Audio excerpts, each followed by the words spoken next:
हाय। Recently social media पे आजकल एक केस चल रहा है टीशा शर्मा का, जिसमें उसने या तो आत्महत्या की है या मर्डर हुआ है। ये तो आने वाले समय में जैसे जैसे इन्वेस्टिगेशन आगे बढ़ेगी तब पता चलेगा। लेकिन 8 साल की थी मैं जब से अपने फादर को न्यूज़पेपर पढ़ के सुनाती थी। और उसी न्यूज़पेपर में मैंने नंबर ऑफ टाइम्स, शायद कोई दिन नहीं जाता होगा जिस दिन मैं उनको ये न्यूज़ नहीं सुनाती थी कि आज दहेज के चक्कर में इस लड़की को जला के मार दिया, आज उस लड़की को जला के मार दिया। और आज इतनी जिंदगी जीने के बाद भी कंटिन्यूअसली ये केसेस चल ही रहे हैं, बावजूद इसके कि लड़कियां इंडिपेंडेंट हो गई हैं, बावजूद इसके कि लड़कियां अपनी मर्जी से शादियां करने लग गई है। क्योंकि ट्यूषा शर्मा के केस में यही आ रहा है कि एक ऐप के थ्रू दोनों मिले थे, फिर उन्होंने शादी की। उसके बावजूद भी ये घटनाएं घट रही हैं, तो क्यों घट रही है? क्या रीजन क्या है? किसी भी चीज को अगर चेंज करना है ना इस सोसाइटी के अंदर, तो सबसे पहले उसका जहां से वो जनरेट होती है उसको पकड़ना चाहिए। और इस समाज की विडंबना ये है कि आज भी मैं बता रही हूँ, चाहे वो पढ़े लिखे लोग हो, मिडिल क्लास हो, हायर क्लास हो, लोअर क्लास हो, सब जगह पे एक लड़की के जन्म पर क्वेश्चन मार्क लगता ही है कि हाँ लड़की हो गई, या लड़की नहीं चाहिए लड़का चाहिए। तो जहां उसका जन्म होता है वहीं से उसके जन्म पर ही उस पर क्वेश्चन मार्क लगा होता है। और इस सोसाइटी के अंदर आज पढ़ लिखने के बाद, इंडिपेंडेंट होने के बावजूद भी लड़की को लड़के के घर ही जाना है और उसकी फैमिली के साथ रहना है। नहीं, मैं इस चीज के खिलाफ हो चुकी हूँ। मैं जानती हूँ कि इस देश में और भी बहुत सारी चीजें ऐसी है जहां पर ये नियम नहीं बनाया जा सकता कि शादी करके आप अलग रहो, जैसे यूरोपियन कंट्रीज में चलता है। वहां पर शादी होने के बाद माँ बाप उनके साथ नहीं रहते हैं, या फैमिली के लोग उनके साथ नहीं रहते हैं। इस देश के अंदर ये अभी तो पॉसिबल नहीं है। उसका रीजन क्या है? क्योंकि गरीबी इतनी है, बेरोजगारी इतनी है। माँ बाप बच्चे को जन्म देते हैं, चाहे लड़की को जन्म दे चाहे लड़के को जन्म दे। ऑब्वियस है, मैं बिल्कुल मना नहीं करूंगी, अपने बच्चे को बनाकर खड़ा करते हैं। लड़की ना भी पसंद हो तब भी उसकी पढ़ाई भी करते हैं, शादी भी करते हैं, दहेज दे के उसे घर भी भेजते हैं उसके। फिर ऐसे में उनके पास अपने लिए कुछ बचता नहीं है। और जब स्ट्रगल करके एक जिंदगी को आप पढ़ा लिखा के बड़ा कर रहे हो, चाहे आपने उस पर क्वेश्चन मार्क लगाया है,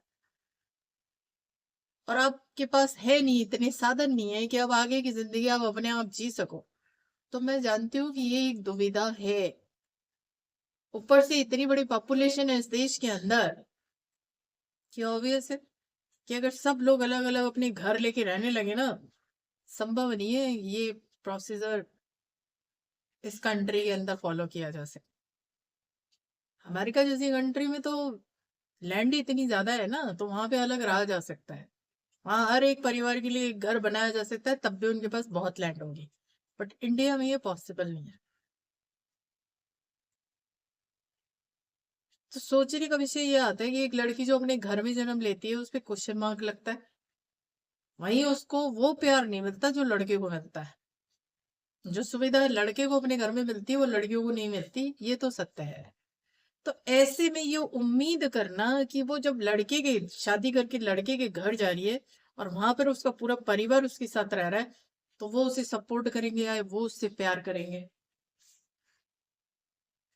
ये तो संभव ही नहीं।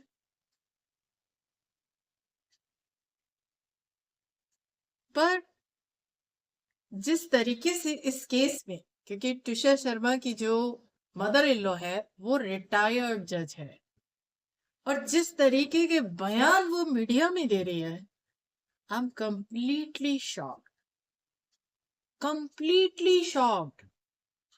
मुझे ऐसे लगता है कि कम से कम इतना रूल तो इस कंट्री के अंदर बनना ही चाहिए कि अगर माँ बाप अपनी लाइफ में सेटल्ड है तो उनको बच्चों की लाइफ से दूर रहना चाहिए।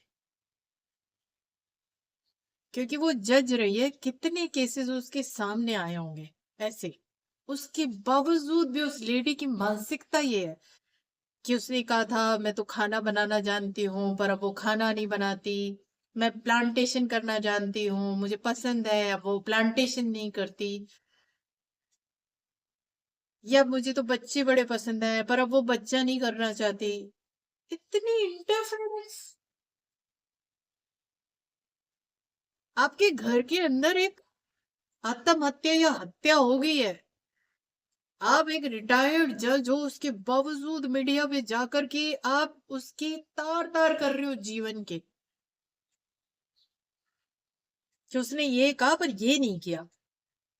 मतलब बिल्कुल उसकी जो मदर इन लॉ है, जो रिटायर्ड जज, शायद गिरिबाला नाम है उनका, उनको सुनकर के मैं हैरान हूं। और उसके बाद मुझे लगा कि नहीं, मुझे एक वीडियो तो जरूर बनाना चाहिए कि हिंदुस्तान के अंदर ठीक है, आप ये कानून नहीं ला सकते कि बच्चे माँ बाप से अलग रहें, लेकिन कम से कम ये कानून तो जरूर आना चाहिए कि जहां पर माँ बाप सेटल है ना, वहां पे उन्हें बच्चों की लाइफ में इंटरफेयर करने का कोई राइट नहीं है। और अगर इस तरीके के सवाल वो मीडिया के सामने लेकर के आ रही है ना, तो सबसे पहले तो इसको जेल में डालो। मैं सच बता रही हूँ, उस लेडी को सुनने के बाद मेरे को लग रहा था इसको जेल में डालो। हत्या बिल्कुल ही। तुम एक रिटायर्ड जज हो, तुमने इतने केसेस देखे, वो क्या कर सकती थी और क्या नहीं कर सकती थी, और क्या करने के लिए उसने कहा और क्या नहीं किया, वो सब बाद की बात है। मेरा कहना ये है कि अगर वो ऐसी थी और तुम्हें पता है, तो आत्महत्या या हत्या तक उसको पहुंचने ही क्यों दिया आपने? सीधा उसके माँ बाप को बोलती कि भैया इसको ले जाओ। अगर इतनी कॉमन सेंस एक रिटायर्ड जज में नहीं हो सकती, तो यकीन जानो उसने इस कुर्सी पे बैठ के न्याय नहीं किया। मैं टिशा शर्मा के केस में क्या हुआ, मैं उसको बिल्कुल डिस्कस नहीं करूंगी, वो आपको मुझसे ज्यादा बेहतर पता है। लेकिन जो उसकी सास है, जो उसकी मदर इन लॉ ने ये सब स्टेटमेंट दी है, यकीन जानो मुझे लगता है कि सोसाइटी के एक पार्ट के लिए तो ये लॉ बन ही जाना चाहिए कि अब तुम्हें अपने बच्चों के साथ रहने का कोई राइट नहीं है। क्योंकि ऐसे में कोई आत्महत्या करे या हत्या करे, और उसने क्या कहा क्या नहीं कहा, उसके घर भेज दो। भाई तुम अपने घर पे जाके रहो। और फिर अपनी एंटिसिपेटरी बेल ले ली। कानून भी सारे पता है, और लड़का भी 11 दिन तक गायब है, उसे पता नहीं है कि 11 दिन इस केस में अब वो गायब रह सकता है या नहीं रह सकता। एंड मैं वैसे देखती नहीं हूँ इतनी सारी चीजें, क्योंकि मुझे लगता है कि जब सोसाइटी खुद ही इस सब के बारे में सोचने के लिए तैयार नहीं है, तो मैं कब तक इस सब चीजों के बारे में सोच के इसको डिस्कस करूं। क्योंकि इन सब चीजों पर लॉ बनने चाहिए। मुझे बहुत ताज्जुब है इस चीज का कि हमारा देश 1947 में आजाद हुआ। डोमेस्टिक वायलेंस एक्ट जो बना वो 2005 में बना, यानी 50 साल लग गए आपको। 50 क्या, 55 ईयर्स लग गए आपको डोमेस्टिक वायलेंस एक्ट बनाने में। और मैं तो जब 8 साल की थी तब से पढ़ रही थी कि दाइद के चक्कर में आज इसे मार दिया, आज इसे मार दिया। और उसके बाद एक जज वो मीडिया में ऐसी स्टेटमेंट दे रही है कि वो ये करती थी, ये नहीं करती थी, वो करती थी, वो नहीं करती थी। You don't have an right to interfere in their life. क्योंकि जो दोनों की एज ग्रुप आ रही है वो भी 30 ईयर्स की है। मतलब 30 साल की उम्र में एक लड़की को क्या करना है क्या नहीं करना है ये किसी दूसरे से जानना है, और वो भी इस लेवल की सोसाइटी में जहां लोग एजुकेटेड हैं। और ऐसे केस में तुम्हारे घर के अंदर एक आत्महत्या या हत्या हो जाती है, मैं अभी उसे कुछ नहीं बोलने वाली हूँ, क्योंकि जो आएगा इन्वेस्टिगेशन के थ्रू आएगा। बट चाहे हत्या हो या आत्महत्या हो, तुम्हें उस चीज का कोई वो ही नहीं है कि एक ऐसी चीज घर के अंदर घट गई है कि किसी ने अपनी आत्महत्या कर ली या हत्या कर ली, एंड तुम इस तरह की स्टेटमेंट देने में लगे पड़े हो। तो फिर तो इस देश में बहुत कुछ बदलने की जरूरत है। यकीन जानो बहुत कुछ बदलने की जरूरत है। और एक बात मैं इस वीडियो के थ्रू जरूर बोलूंगी, वुमेन से रिलेटेड कानून ना वुमेन को ही बनाने चाहिए, ये सारे मैन ही बना रहे हैं। क्योंकि अभी जो ये महिला आरक्षण बिल पास हुआ है ना, मेरे को सच में इस पे बहुत गुस्सा आया है। मतलब पास करने की कोशिश की गई, पास नहीं हुआ। तो मुझे ये लग रहा था कि आजादी के इतने साल बाद भी आज महिलाओं को आरक्षण पाने की जरूरत है। मैं भी एक महिला हूं, मुझे किसी से किसी भी चीज का कोई आरक्षण नहीं चाहिए। तो आज भी ना ये सोसाइटी मेन सोसाइटी है, मेन सोसाइटी है ये। उसी पे सबसे पहले काम करना पड़ेगा। तो अभी के लिए इतने। Thank you so much.